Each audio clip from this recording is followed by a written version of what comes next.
Hello दोस्तों, मेरे channel विज्ञान किंगडम में आपका स्वागत है। ये मोनेरा जगत जो है उसकी दूसरी वीडियो है। चैप्टर नंबर 2 चल रहा है बायोलॉजी का।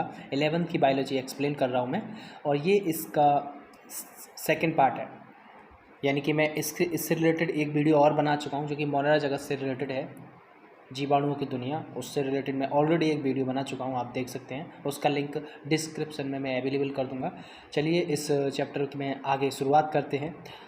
पिछले जो वीडियो थी मेरी, उसमें मैंने आपको बता दिया था कि मोनेरा जगत के क्या क्या स्पेशल करैक्टर होते हैं, उनके इंट्रोडक्शन के बारे में बताया था कि जीवाणु के क्या क्या करैक्टर हैं, और मोनेरा जगत का हल्का सा एक्सप्लेनेशन दिया था, उसके बारे में बताया था। और आज जो मैं बताने जा रहा हूँ वो मैं थोड़ा सा उदाहरणों के बारे में बताऊँगा। चलिए शुरुआत करते हैं मोनेरा जगत के एग्जाम्पल, यानी एग्जाम्पल ऑफ प्रोकैरियोट्स। इनको इसलिए बोला जाता है क्योंकि इनका सेल्स का टाइप क्या है, प्रोकैरियोट टाइप है सेल का, इसलिए इनको सेल्स एग्जाम्पल ऑफ प्रोकैरियोट्स लिखा है यहाँ। तो इसमें 4 बल्कि 5 उदाहरण होते हैं। एक तो यूबैक्टीरिया है, एक्टिनोमाइसिटीज है, ब्लू ग्रीन एल्गी है, आर्कियोबैक्टीरिया है और माइकोप्लाज्म है। सबसे पहला है यूबैक्टीरिया, दूसरे नंबर पे एक्टिनोमाइसिटी, तीसरे नंबर पे है ब्लू ग्रीन एल्गी, चौथे नंबर पे आर्कियोबैक्टीरिया और 5वें नंबर पे माइकोप्लाज्म। इनके बारे में ब्रीफ से बात मैं चैप्टर के लास्ट में करूँगा। फिलहाल तो केवल मैं मोनेरा जगत के उदाहरण ही बता रहा हूँ आपको, ये 4 बल्कि 5। अब मैं बात करने जा रहा हूँ जीवाणुओं की आकार के बारे में, यानी मॉर्फोलॉजी कैसे होती है, उनको कैसे 4 प्रकार से डिवाइड किया जाता है। तो ये इनको 4 प्रकार से डिवाइड किया गया है इनके शेप के अनुसार, यानी कि इनका जो आकार होता है उसके आधार पर इनको 4 प्रकार से बांटा गया है। सबसे देखिए यहाँ ये भी लिखा है कि जीवाणुओं को उनके आकार के आधार पर 4 समूह में बांटा गया है। तो जो 4 समूह हैं उनके अकॉर्डिंग हम आइडेंटिफाई कर लेते हैं ये बैक्टीरिया कैसे हैं और क्या नाम होगा इनका। केवल आकार को देखकर ही ये हम निर्धारित कर लेते हैं। तो वो 4 आकार कौन कौन से हैं, मेरे नोट्स में मैंने अपने हैंड से जो डायग्राम बनाया वो काफ़ी ज़्यादा इजी है, वो समझने में काफ़ी सक्षम भी है, क्योंकि वो डायग्राम जो है एनसीईआरटी से लिया गया है। चलिए देखते हैं उस डायग्राम को, और वो डायग्राम है यहाँ। इसके साथ साथ ऊपर उनके नाम भी लिखे हुए हैं। तो पहले मैं नाम को प्रोनाउंस कर दूँ ताकि आपको ईजी रहे। पहला आकार होता है गोलाकार, और दूसरा जो आकार है वो है दंडाकार, तीसरा जो आकार है वो है कौमाकार, चौथा है सर्पिलाकार। ठीक है, इंग्लिश में सभी को गोलाकार को बोला जाता है कॉकस, दंडाकार को बोला जाता है बैसिलस, और कौमा आकार को बोला जाता है कौमा सेप, और सर्पिलाकार को बोला जाता है स्पाइरल। ठीक है, तो ये 4 जो हैं आकार के बेस पे कैटेगरी रखी गई हैं बैक्टीरियाओं की। ये देखते कैसे हैं, इनका शेप एंड साइज कैसा होता है, ये डायग्राम में देखते हैं। चलिए डायग्राम में देख लेते हैं। डायग्राम कह रहा है कि पहला कॉकस, सबसे पहला वाला, ये गोल आकार के होते हैं। कॉकस पहला वाला है, ये कैसे होते हैं, बिल्कुल गोल आकार के होते हैं। ठीक है, दूसरा है बैसिलस, बैसिलस में देखा आपने बिल्कुल चम्मच के आकार के होते हैं ये बैक्टीरिया। तीसरा है स्पाइरेला, यानी कि स्पाइरेला जो है जैसे कि बॉडी शेप अगर इनका ऐसा है और पीछे इस प्रकार से धागे धागे जो दिखाई दे रहे हैं, ये इनमें कशाभिकाएँ का विकास होता है ताकि ये गति कर सकें। ठीक है, तो कशाभिकाओं की संरचना इनमें विकसित हो चुकी है। तो ये ऐसे बैक्टीरिया स्पाइरेला कहलाते हैं जिनमें कशाभिका होते हैं, और यहाँ लिखा भी है मेरे कशाब यानी कि फ्लैजला। ठीक है, इंग्लिश में फ्लैजला बोलते हैं। ये गति करने वाला एक ऑर्गन होता है हल्का सा। अब यहाँ देखेंगे विब्रियो, ये बिल्कुल कॉमा के आकार के होते हैं, इनको ही कॉमा आकार बैक्टीरिया बोला जाता है। विब्रियो कॉलराई इसका उदाहरण है। ठीक है, तो ज़रा जो मैंने इंटरनेट से डायग्राम लिया उसको भी देख लेते हैं एक बार, वो कैसा दिखता है, उसमें बैक्टीरिया किस प्रकार से नज़र आ रहे हैं। थोड़ा सा जूम कर देते हैं ताकि आपको और अच्छा लगे। ये सेम वही है जो मैंने बताया, कॉकस जो ग्रीन कलर के दिखाई दे रहे हैं, बैसिलस जिनको रॉड शेप या फिर चम्मच के आकार की बोला जाता है, इनमें भी थोड़ा बहुत कशाभिकाएं उपस्थित होती हैं, ऐसी बात नहीं है। और स्पाइरल चौथा ब्लू कलर का, जो ब्लू कलर का है वो उनमें धागे धागे से चारों तरफ दिखाई दे रहे हैं, यहाँ पीछे आगे, तो वो स्पाइरल होते हैं। ठीक है, बिल्कुल वही हैं जो कि मैंने बताए हैं। इसमें साथ में उदाहरण भी हैं, आप स्क्रीन शॉट आउट लेके इसको बाद में पढ़ सकते हैं अच्छी तरह से। ये अब आप इसका स्क्रीन शॉट आउट ले सकते हैं ताकि क्लियर आ रहा होगा अब आपके पास।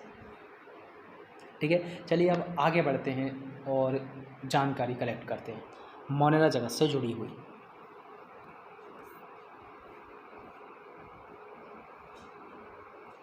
ठीक,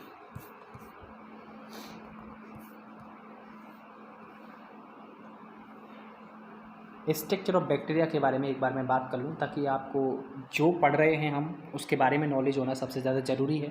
तो बैक्टीरिया कोई पढ़ रहे हो, बैक्टीरिया के स्ट्रक्चर के बारे में नहीं पता हो तो ये तो अच्छा ही बात नहीं है। सबसे पहले शुरुआत करेंगे इसके बारे में। इसमें जो रेड कलर की जो आवरण आपको दिखाई दे रहा है कैप्सूल, इसको ग्लाइकोकैलिक्स कहते हैं। पहली वीडियो में इसके बारे में मैंने बताया, 3 लेयर होती हैं इसके पास, बैक्टीरिया के पास, जो कि इसकी सुरक्षा करती है। इसमें तीसरे नंबर का जो स्थान मिला है वो ग्लाइकोकैलिक्स यानी कैप्सूल को ही मिला है। ये तीसरी बाहरी प्रोटेक्टिव लेयर होती है। जस्ट इसके नीचे पाई जाने वाली होती है सेल वॉल, जिसका नाम है कोशिका भित्ति, यानी कोशिका भित्ति होती है दूसरी सुरक्षात्मक परत। और तीसरे नंबर की तो आपको बता ही चुका है ग्लाइकोकैलिक्स, दूसरे नंबर की ये है सेल वॉल, और पहले नंबर पे जो आती है वो है सेल मेम्ब्रेन। सेल मेम्ब्रेन को भी एक बार देख लेते हैं, जिसके घुमाव की वजह से बैक्टीरिया के अंदर एक संरचना और बनती है जिसको हम कहते हैं मीसोसोम। चलो सबसे पहले हम क्या देखना चाहते हैं, हम देखना चाहते हैं सेल मेम्ब्रेन कैसी होती है बैक्टीरिया की। तो इसके लिए थोड़ा सा जूम करते हैं और यहाँ इसकी ये संरचना आप देखेंगे, ये वाली, ये है सेल मेम्ब्रेन यानी कोशिका झिल्ली बैक्टीरिया की, जिसके ऐसे घुमाव होने की वजह से ये जो संरचना यहाँ बनी है, ये जो संरचना आपको दिखाई दे रही है ये वाली, ये मीसोसोम है, जिसकी वजह से बैक्टीरिया सेल श्वसन करती है। श्वसन यानी कि रेस्पायरेशन, सांस लेने की क्रिया करती है। एक बैक्टीरिया सेल मीसोसोम की हेल्प से श्वसन कर सकती है। ये एक अच्छा ऑर्गन है, इसी के अंदर पाया जाता है मीसोसोम बैक्टीरिया के अंदर, और किसी के अंदर ज़्यादातर देखने को नहीं मिलता है। और सेल्स के अंदर ये जो ऑर्गन है देखने को नहीं मिलता है। और इसमें ये जो लिक्विड जिसको मैं पॉइंट बना के दर्शा रहा हूँ, ये यहाँ, ये जो है साइटोप्लाज्म है, कोशिका के अंदर पाए जाने वाला कोशिका द्रव्य है।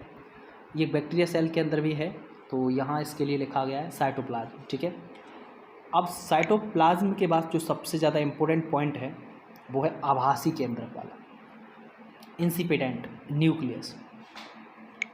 ये जो रेड कलर का आप यहाँ न्यूक्लियस देख रहे हैं घुमावदार, ये आभासी केंद्रक है। तो आभासी केंद्रक है, आभासी केंद्रक के अंदर जो भी जेनेटिक मटेरियल मिलेगा, डीएनए आरएनए, वो भी आभासी रूप में मिलेगा। ठीक है, नॉन स्टोन प्रोटीन जो है उसमें बिना स्टोन प्रोटीन के मिलता है, इसलिए नॉन स्टोन वाला होता है। ये पहली वीडियो में मैंने एक्सप्लेन किया, आप पहली वीडियो भी देख सकते हैं।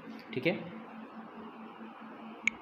अब बात करेंगे इनके सबसे ज़्यादा अच्छे ऑर्गन के बारे में, जो कि ये है, जिसकी वजह से ये गति कर सकते हैं, फ्लैजिला। और ये छोटे छोटे और भी होते हैं इसमें, इनको बोलते हैं पिलाई।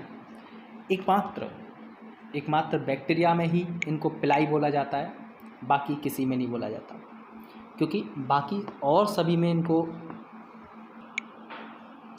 बैक्टीरिया ही एकमात्र ऐसे जीव हैं जिनमें सीलिया को पीलिया बोला जाता है। ये छोटी छोटी जो सीलिया हैं, बाकी सभी जीवों में इनको सीलिया बोला जाता है, यहाँ पीलिया बोला जाता है।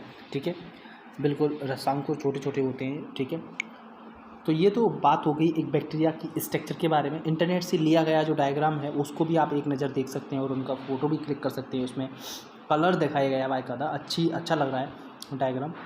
तो कोशिश करते हैं, आप पीलिया इसमें देख सकते हैं, जो कांटे कांटे से निकलते हुए दिखाई दे रहे हैं, उनके पीलस लिख रहा है वो पीलिया है। और न्यूक्लियोइड इसलिए लिखा है क्योंकि ये जो केंद्रक होता है वो आभासी केंद्रक होता है, केंद्रक नहीं बल्कि न्यूक्लियोइड होता है। ठीक है, अब न्यूक्लियोइड कहाँ लिखा है इसके लिए मैं आपको पेन से यहाँ आपको बताऊँगा। न्यूक्लियोइड ये शब्द लिखा है। ठीक है, प्लाज्मिड यहाँ लिखा है। ठीक है, और फिब्रे पाए जाते हैं, फिब्रे बोला गया है इसमें। यहाँ देखिए सेल वॉल लिखा है, कैप्सूल लिखा है, प्लाज्मा मेम्ब्रेन लिखा है पहले नंबर की, तीसरा नंबर, दूसरा नंबर, पहला नंबर। ये जो है प्रोटेक्शन लेयर है इसकी। ठीक है, तीसरे नंबर पे आता है कैप्सूल, दूसरे नंबर पे आती है सेल वॉल, पहले नंबर पे आती है प्लाज्मा मेम्ब्रेन। ठीक है, और जो सबसे ज़्यादा लंबा धागा सा जो निकल रहा है ये सबसे लंबा जो धागा है ये वाला, ये फ्लैजिला है, ये फ्लैजिला है। ठीक है, कसार, जिसकी मदद से ये बैक्टीरिया गति करते हैं। हालांकि इनकी मदद से भी कर लेते हैं, जो बाहर आपको छोटे छोटे ऑर्गन दिखाई दे रहे हैं, इनकी मदद से भी ये गति कर लेते हैं। थोड़ा हम आगे रुकिए, वापस पहुँचते हैं इसी स्लाइड पे। और बैक्टीरिया दिखते कैसे, हमारी बॉडी के अंदर अगर पड़े होंगे तो कुछ इस प्रकार से दिखाई देते हैं बैक्टीरिया, लेकिन इनको हम अपनी नज़रों से नहीं देख सकते। ये जो हमारी सेल्स की स्किन होती है अंदर से, उसके ऊपर कुछ इस प्रकार से ग्रोथ कर रहे होते हैं। यदि हम किसी भी रोग से ग्रसित हो जाते हैं, ऐसे ही अपना आकार बढ़ाते हैं। कॉकस और रॉड शेप जो हैं वो दोनों दिखाई दे रहे हैं आपको इसमें बैक्टीरिया स्ट्रक्चर के अंदर, ठीक है। तो कलर बैक्टीरिया इसलिए लाता हूँ ताकि आपको नॉलेज अपडेट हो, ताकि आप पता चले कि बैक्टीरिया वास्तव में दिखते कैसे हैं।